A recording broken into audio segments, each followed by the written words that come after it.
Hey, Pastor Steve Waldron here. Nice little book, just a few pages long, but it's excellent, on 15 reasons to take Genesis as history. Now, it's written by two different people, Dr. Don Batten and Jonathan Sarfati. And I may be pronouncing his name wrong. Please forgive me if I am. But let's look at who these two guys are. This is a well-done book, glossy cover. It's going to last a while. So Don Batten and Sarfati are PhDs. Don Batten has an earned doctorate in biology and plant physiology, and Sarfati has a PhD in chemistry and physics, who have published in secular scientific journals. They both work full-time in Christian apologetics as writers, speakers, and researchers.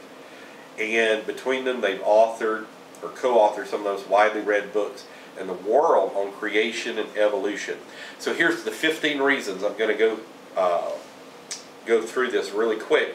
A Christian, as a follower of Christ, should follow his example in his attitude to the Old Testament scriptures. And since Jesus believed the Old Testament was true in Genesis, we should as well. Number 2, Jesus clearly regarded the account of Adam and Eve's creation as factual as well as the flood. Number 3, Genesis was written as history, and people who know Hebrew know that. Number 4, hermeneutical principle. Scripture interprets Scripture. The rest of the Old Testament takes Genesis as history.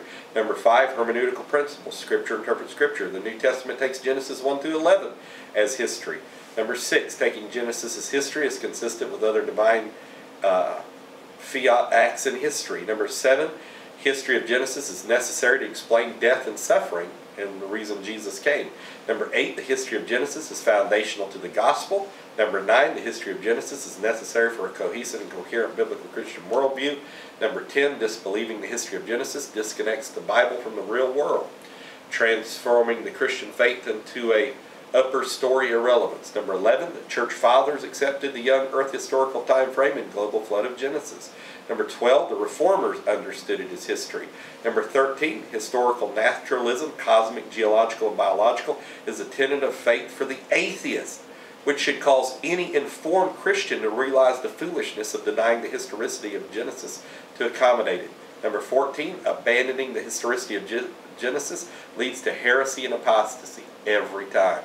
Number 15, there's only one reason not to take Genesis as straightforward history: the fallible reasoning of fallen mankind in the guise of historical or origins science. And then you answer questions, what about science, origins versus operational science, and why this matters.